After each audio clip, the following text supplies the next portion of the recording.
नमस्कार साथियों, मैं बजरंग कुमार आप सभी का स्वागत करता हूं मेरे YouTube चैनल आईटी एक्सपर्ट के अंदर। हम पीछे इलेक्ट्रिशियन थ्योरी की क्लास लगा रहे थे। आज की जो हमारी क्लास है वो है इलेक्ट्रिशियन थ्योरी की, जिसमें हम पढ़ेंगे विद्युत धारा या इंग्लिश में कहते हैं इलेक्ट्रिक करंट।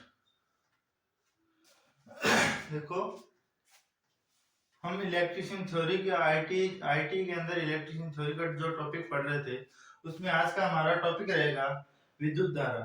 तो सबसे पहले हम देखते हैं विद्युत धारा होती क्या है। विद्युत धारा की जब परिभाषा पढ़ें तो परिभाषा को कहा जाता है इलेक्ट्रॉनों के प्रवाह को विद्युत धारा कहते हैं। जब इसकी परिभाषा की बात करें तो इलेक्ट्रॉनों के प्रवाह को विद्युत धारा कहते हैं। अब हम जब परमाणु पढ़ रहे थे तो परमाणु संरचना में हमने पढ़ा इलेक्ट्रॉन। अब प्रत्येक परमाणु के अंदर एक नाभिक होता है और नाभिक के चारों की जो कक्षा होती है ऑर्बिट, उस ऑर्बिट में इलेक्ट्रॉन गति करते रहते हैं। इलेक्ट्रॉन दो प्रकार की गति करते हैं, एक तो कक्षीय गति और दूसरी सकम गति। अब हम देखेंगे साथ में ही परमाणु की जो कक्षा है उसके अंदर जो इलेक्ट्रॉन पाए जाते हैं उनको कहते हैं संयोजी इलेक्ट्रॉन तथा मुक्त इलेक्ट्रॉन। हमने इनकी परिभाषा पढ़ी थी कि मुक्त इलेक्ट्रॉन क्या होते हैं, संयोजी इलेक्ट्रॉन क्या होते हैं। एक परमाणु उसकी अंतिम कक्षा में उपस्थित सभी इलेक्ट्रॉन संयोजी इलेक्ट्रॉन कहलाते हैं, क्योंकि वह दूसरे परमाणु के साथ में संयोजन बनाना चाहते हैं। दूसरी बात हमने पढ़ा परमाणु की जो कक्षा होती है, जैसे जैसे परमाणु संरचना के जो नाभिक है, नाभिक से चारों ओर की जो कक्षा है, उस कक्षा में जैसे जैसे दूर जाते रहेंगे वैसे वैसे नाभिकीय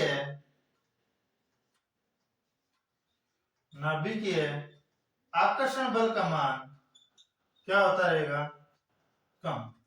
जैसे परमाणु संरचना के अंदर नाभिक के जो पास में जो कक्षा है उसमें आकर्षण बल का मान बहुत ज्यादा है, तथा जैसे जैसे दूरी बढ़ती जाएगी कक्षा की वैसे वैसे नाभिक के आकर्षण बल का मान कम होता जाएगा और उस अंतिम कक्षा में उपस्थित इलेक्ट्रॉन को क्या कहेंगे, मुक्त इलेक्ट्रॉन, क्योंकि वह नाभिक के आकर्षण बल से मुक्त हो जाता है। अगर हमने मुक्त इलेक्ट्रॉन और संयोजी इलेक्ट्रॉन पढ़े, अब मुक्त इलेक्ट्रॉन गति कैसे करते हैं पदार्थ में। जैसे मैंने बताया, अगर किसी नियम के अंदर हम रूल की बात करें तो रूल में हमने पढ़ा एक परमाणु अपनी लास्ट कक्षा, लास्ट जो ऑर्बिट है या कक्षा है उसमें 8 इलेक्ट्रॉन पूरी करने की कोशिश करता है। एक परमाणु अपनी अंतिम कक्षा में 8 इलेक्ट्रॉन पूरी करने की कोशिश करता है। अब वह कोशिश करेगा तो जैसे किसी परमाणु को 1 इलेक्ट्रॉन, 2 इलेक्ट्रॉन तथा 3 इलेक्ट्रॉन की आवश्यकता है।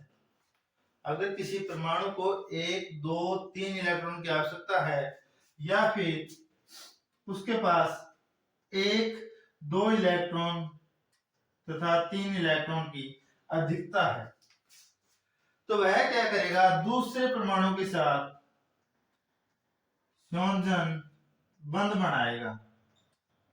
तो मतलब एक परमाणु अगर उसके पास इलेक्ट्रॉन की कमी है तो वह कक्षा पूरी करने के लिए इलेक्ट्रॉन को ग्रहण करेगा तथा दूसरे कक्षा से या दूसरे पदार्थ से परमाणु या दूसरे परमाणु को अपने जो इलेक्ट्रॉन है वो इलेक्ट्रॉन को क्या करेगा, त्याग करेगा।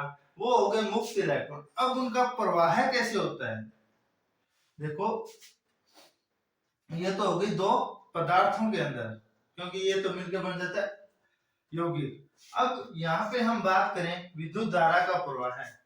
विद्युत धारा के अंदर इलेक्ट्रॉनों का प्रवाह कैसे होता है, तो इससे पहले हम एक टॉपिक और पढ़ लेते हैं, विद्युत वाहक बल।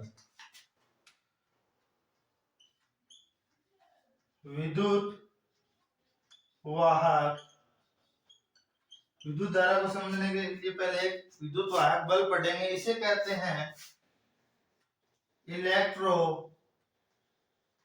Motive force. विद्युत वाहक बल को कहते हैं इलेक्ट्रोमोटिव फोर्स। अब इसी में हम आगे पढ़ें तो किसी पदार्थ में उपस्थित इलेक्ट्रॉनों को, जैसे कोई चालक तार, कोई चालक है, यहाँ पे चालक या फिर धातु समझ लो, क्योंकि प्रत्येक धातु चालक होता है, धातु समझ लो। इसमें उपस्थित कुछ न कुछ इलेक्ट्रॉन है। अब इस इलेक्ट्रॉन को यहाँ से इस छोर तक पहुंचाने के लिए, या इसमें उपस्थित इलेक्ट्रॉनों को एक स्थान से दूसरे स्थान तक पहुंचाने के लिए एक बल की आवश्यकता होती है, जिसे कहते हैं विद्युत वाहक बल, या हम नॉर्मल भाषा के अंदर कह देते हैं वोल्टेज।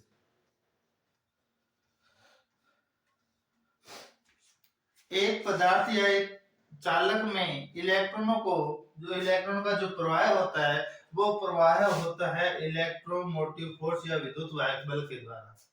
किसी पदार्थ में या किसी धातु में या किसी चालक में इलेक्ट्रॉन गति करेंगे, वो गति करने का कारण क्या होगा, विद्युत वाहक बल। उस पदार्थ के ऊपर लगाया गया बल, वो बल अपन इलेक्ट्रिक भाषा के अंदर की कौन सा बल होगा, विद्युत प्रवाह के लिए जो बल की आवश्यकता होगी वो होता है विद्युत वाहक बल। तो विद्युत वाहक बल की परिभाषा क्या होती है, एक किसी पदार्थ में इलेक्ट्रॉनों पे लगाया गया जो बल, या इलेक्ट्रॉनों को एक स्थान से दूसरे स्थान तक धकेलने के लिए जिस बल की आवश्यकता होती है, उस बल को कहते हैं विद्युत वाहक बल।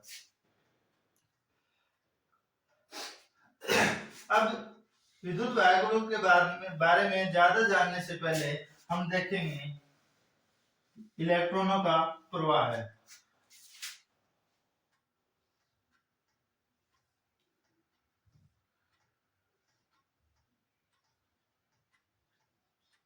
यह है चालक,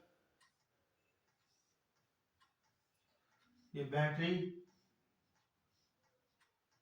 प्लस ये माइनस।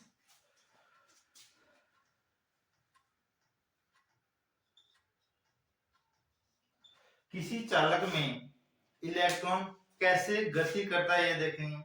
देखो, हमने पढ़ा आयनों के बारे में भी। आयन क्या होते हैं, आयन दो प्रकार के पढ़े हमने, एक तो धनायन, दूसरा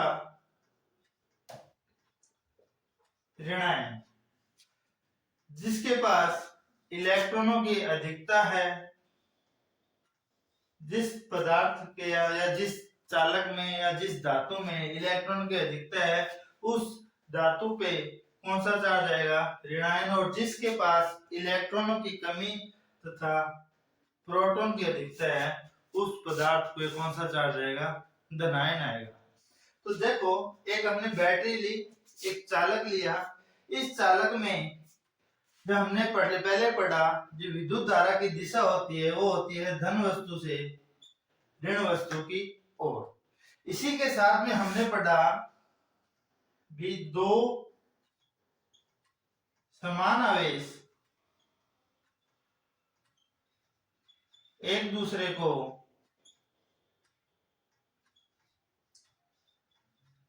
प्रतिकर्षित करते हैं, तथा असमान आवेश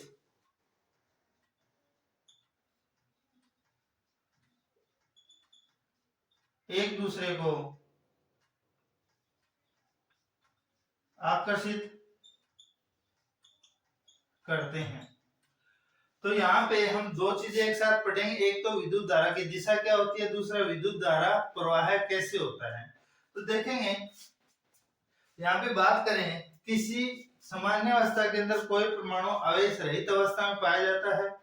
अगर उस परमाणु के पास या वह परमाणु इलेक्ट्रॉन ग्रहण कर लेता है तो इसके पास प्रोटॉनों की संख्या से इलेक्ट्रॉनों की संख्या ज्यादा हो जाती है, जिसकी वजह से इस पे ऋण आवेश आ जाता है।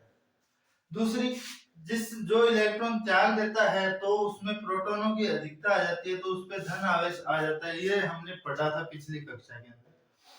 अब देखो बैटरी जो विद्युत धारा की जो दिशा है, पुराने समय हमने जो फ्लूइड थ्योरी पढ़ा तो उसमें पढ़ा धन वस्तु से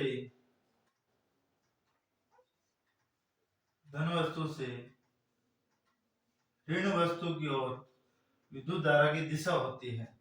और हम जब इलेक्ट्रॉन गति करते हैं तो इलेक्ट्रॉन हम पढ़ते हैं इलेक्ट्रॉन जिसके पास इलेक्ट्रॉनों की अधिकता होती है उस पे होता है नेगेटिव चार्ज, और जिसके पास इलेक्ट्रॉनों की कमी होती है उससे कहते हैं पॉजिटिव चार्ज।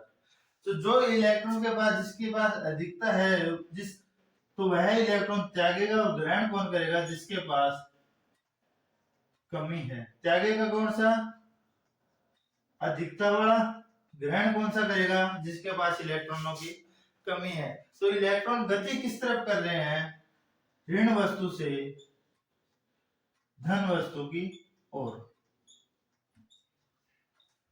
इलेक्ट्रॉन गति करते हैं ऋण वस्तु से धन वस्तु की ओर, तथा जो विद्युत धारा है वो विद्युत धारा की दिशा जो पुराने अवधारणा या फ्लूइड थ्योरी के आधार पर पढ़े तो विद्युत धारा की दिशा धन वस्तु से ऋण वस्तु की ओर होती है। एक बैटरी के दो टर्मिनल होते हैं, एक तो पॉजिटिव जिसे कहते हैं एनोड और दूसरा होता है कैथोड। विद्युत धारा गति कर रही है पॉजिटिव सिरे, इस सिरे को पॉजिटिव से, इस सिरे को नेगेटिव से। ठीक है, तो एक पदार्थ के अंदर जैसे इसमें इलेक्ट्रॉन है, ये 1 2 3 4, एक चालक के अंदर 4 इलेक्ट्रॉन है। अब हमने इसे बैटरी से जोड़ दिया। जैसे ही बैटरी से जोड़ा तो इसके अंदर जो विद्युत वाहक बल है या जो वोल्टेज है, बैटरी की जो क्षमता है, तो क्या करेगी? इलेक्ट्रॉनों पे चार्ज है माइनस, यहाँ पे चार्ज कौन सा है? माइनस। ठीक है, अब ये क्या करेगा? समान आवेश एक दूसरे को क्या करते हैं? प्रतिकर्षित करते हैं। तो ये ऋण सिरे पे जो इलेक्ट्रॉन है वो इलेक्ट्रॉन गति करके किस सिरे पे आ जाएंगे? धन सिरे पे आ जाएंगे। जो इलेक्ट्रॉन जब इसे विद्युत वाहक बल से जोड़ा गया, जितने भी जो इलेक्ट्रॉन हैं वो इलेक्ट्रॉन ऋण सिरे की ओर न जाके किसकी तरफ गति करेंगे? धन सिरे की।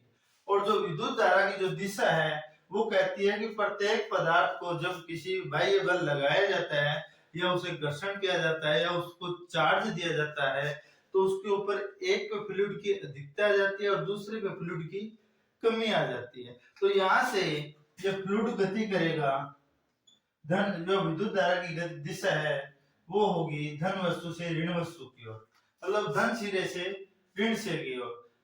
और इलेक्ट्रॉन है वो इलेक्ट्रॉन ऋण सिरे के पास होने की वजह से प्रतिकर्षण के कारण धन सिरे पे आ गए।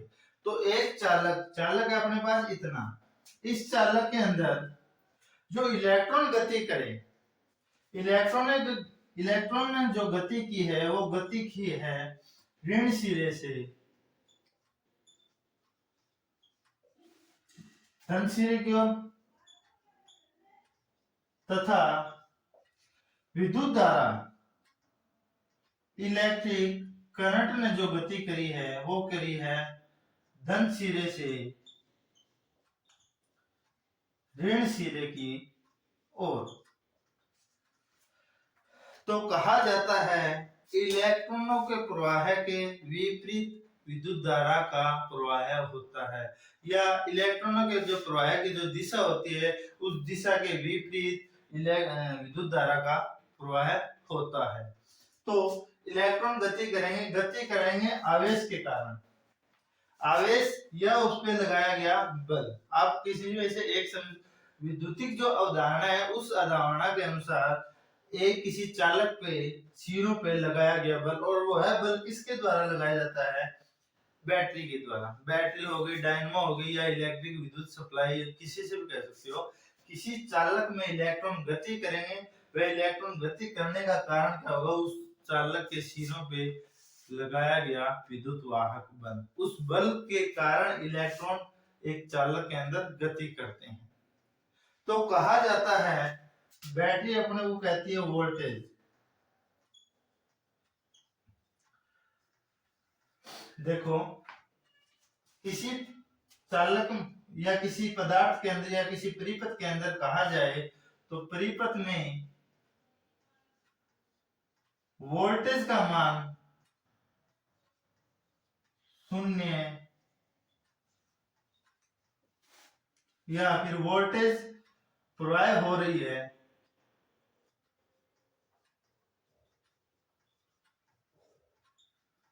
अगर वोल्टेज प्रवाह हो रही है तो धारा का मान 0 हो सकता है।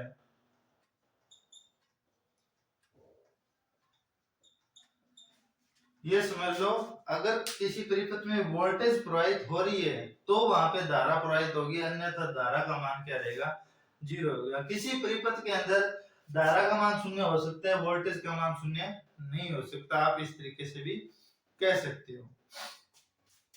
विद्युत धारा क्या होती है, इलेक्ट्रॉनों के प्रवाह की दर को विद्युत धारा कहते हैं। या किसी चालक या किसी पदार्थ में या किसी धातु में इलेक्ट्रॉनों के प्रवाह को क्या कहते हैं, विद्युत धारा कहते हैं। या जो विद्युत धारा है वो किसी धातु के अंदर इलेक्ट्रॉनों की वजह से ही उत्पन्न होती है। अब इसी में क्रम में आगे चलते रहेंगे तो विद्युत धारा को इसकी गति कितनी होती है, इसकी गति होती है 3 गुणा में 10 की पावर 8 मीटर प्रति सेकंड। किसी या कहा जाए विद्युत धारा की चाल बताओ तो विद्युत धारा की गति या चाल 3 गुणा में 10 की पावर 8 मीटर प्रति सेकंड होती है, या फिर 3 गुणा में 10 की पावर 5 किलोमीटर प्रति सेकंड। ठीक है, ये तो होती है विद्युत धारा की चाल। अब विद्युत धारा की चाल इतनी तीव्र गति होने के कारण इसे कहते हैं इंटेंसिटी। क्या कहते हैं, इंटेंसिटी। इंटेंसिटी का अर्थ है तीव्रता, और इंटेंसिटी के शब्द से यहाँ पे एक शब्द आया आई, तो आई को क्या कहते हैं, विद्युत धारा का प्रतीक आई।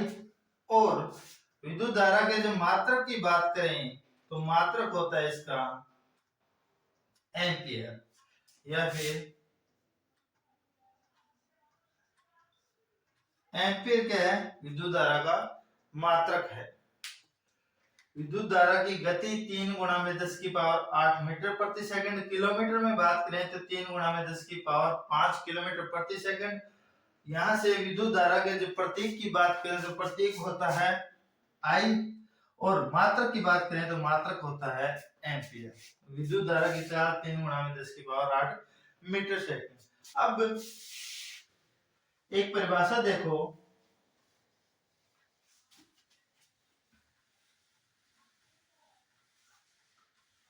एक परिभाषा की हम बात करें, एक मानक एम्पियर। देखो विद्युत धारा का मात्रक होता है एम्पियर, तो यहाँ पे एक परिभाषा आ जाती है एक मानक एम्पियर। एक मानक एम्पियर क्या होता है, या फिर एक एम्पियर, तो इलेक्ट्रॉनों के प्रवाह को क्या कहते हैं, विद्युत धारा। तो एक मानक एम्पियर की परिभाषा पढ़े तो इसमें पढ़ेंगे किसी बिंदु से प्रवाहित इलेक्ट्रॉनों की संख्या 6 गुणा में 2 4 गुणा में 10 की पावर 18 इलेक्ट्रॉन हो तो प्रवाहित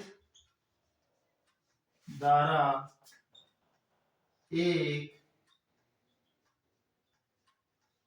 मानक एम्पियर होगी। इलेक्ट्रॉनों के प्रवाह को विद्युत धारा कहते हैं। अगर किसी बिंदु से प्रवाहित इलेक्ट्रॉनों की संख्या 6.24 इंटू 10 की पावर 18 इलेक्ट्रॉन हो तो प्रवाहित धारा का मान 1 मानक एम्पियर या फिर 1 एम्पियर होता है। दोबारा देखो, विद्युत धारा के अंदर विद्युत धारा का 1 मानक एम्पियर जब होगा जब किसी बिंदु से प्रवाहित इलेक्ट्रॉनों की संख्या 6.24 इंटू यहाँ पे लिखना था अपने को 6.24 इंटू 10 की पावर 18 इलेक्ट्रॉन हो तो प्रवाहित धारा का मान 1 मानक एम्पियर होगा। तो यहाँ पे 1 एम्पियर जैसे अपने को बोला जाए भी किसी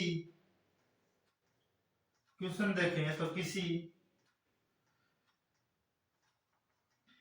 चालक या किसी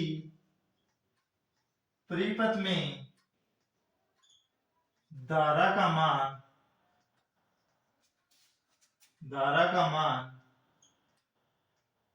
5 एम्पियर हो, धारा का मान 5 एम्पियर हो तो प्रवाहित इलेक्ट्रॉनों की संख्या बताओ। किसी परिपथ में धारा का मान 5 एम्पीयर है तो प्रवाहित इलेक्ट्रॉनों की संख्या बताओ। तो यहाँ पे हम देखेंगे भी किसी बिंदु से, एक बिंदु है उससे 5 गुणा में 6.24 इंटू 10 की पावर 18 इलेक्ट्रॉन प्रवाहित हो रहे हैं। क्यों? क्योंकि 1 एम्पियर का मान अपने पास क्या दिया है, 1 एम्पियर के अंदर किसी बिंदु से 6.24 इंटू 10 की पावर 18 इलेक्ट्रॉन प्रवाहित होंगे तो 5 एम्पियर 5 गुना में 6.24 इंटू 10 की पावर 18 इलेक्ट्रॉन प्रवाहित होंगे। ये है इसका मान 5 एम्पियर 5 बार 6.24 इंटू 10 की पावर 18 इलेक्ट्रॉन प्रवाहित हो रहे हैं। ये है, यहाँ से ऐसा क्वेश्चन पूछ लेते हैं। एक मानक एम्पियर की परिभाषा पूछे तो किसी बिंदु से प्रवाहित इलेक्ट्रॉनों की संख्या 6.24 इंटू 10 की पावर 18 इलेक्ट्रॉन हो तो प्रवाहित धारा का मान 1 मानक एम्पियर होगा। उसके बाद में हम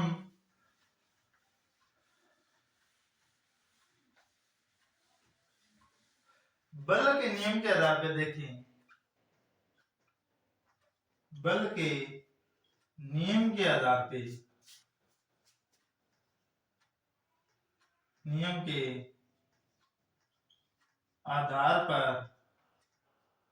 1 एम्पियर, बल के नियम के आधार पे 1 एम्पियर को परिभाषित करो। तो यहां देखेंगे किसी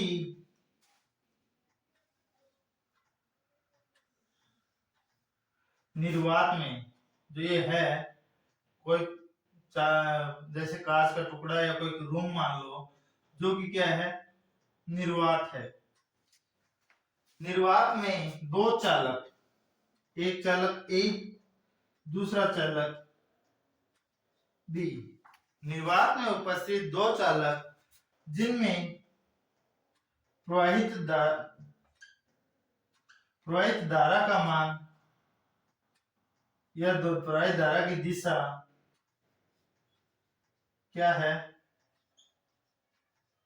समान है, या दोनों चालक जो कि समान लंबाई के हो, समान मोटाई के हो। समान लंबाई और समान मोटाई का होने का कारण क्या है, क्या उसका प्रतिरोध क्या होना चाहिए, दोनों चालकों का प्रतिरोध एक जैसा होना चाहिए। वो आगे प्रतिरोध के हम जो नियम पढ़ेंगे, प्रतिरोध क्या होता है उसके बारे में जानेंगे तो देखेंगे। तो कहा जाता है कि 2 चालक या तो कह दो समान मोटाई या समान लंबाई के हो, या फिर कह दो उनका प्रतिरोध क्या हो, एक जितना हो। उनमें प्रवाहित धारा की जो दिशा है वो क्या होनी चाहिए, एक दिशा। वो दोनों एक दूसरे से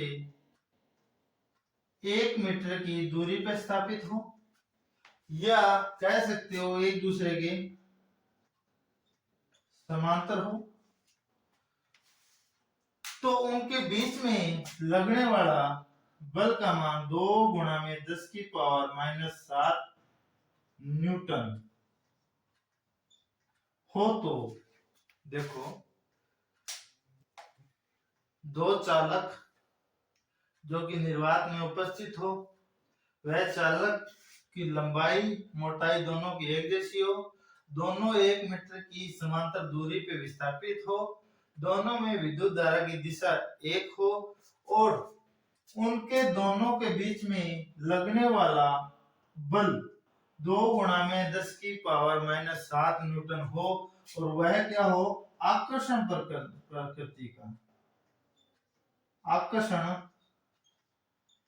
प्रकृति। दो चालक समान मोटाई के, समान लंबाई के, एक दूसरे से 1 मीटर की समांतर दूरी पे स्थापित हो, दोनों के बीच, दोनों के अंदर प्रवाहित दिशा की, धारा की जो दिशा है वो एक जैसी हो, तथा उन दोनों के बीच में लगने वाला बल है वो है 2 गुणा में 10 की पावर माइनस 7 न्यूटन हो। तो उनकी प्रकृति, उस बल की प्रकृति आकर्षण प्रकृति हो, तो प्रवाहित धारा का मान 1 एम्पियर होगी। किसी निर्वात में उपस्थित दो चालक जिसकी लंबाई मोटाई समान हो, उनके दोनों एक दूसरे 1 मीटर की दूरी पर स्थापित हो, तथा दोनों के अंदर प्रवाहित धारा की दिशा एक समान हो, तो उनके बीच में लगने वाला बल 2 गुणा में 10 की पावर 7 न्यूटन हो, तथा वह बल आकर्षण प्रकृति का हो, तो उनके बीच में प्रवाहित की गई धारा 1 एम्पियर होगी। ये है बल के नियम के आधार पे 1 एम्पियर की परिभाषा।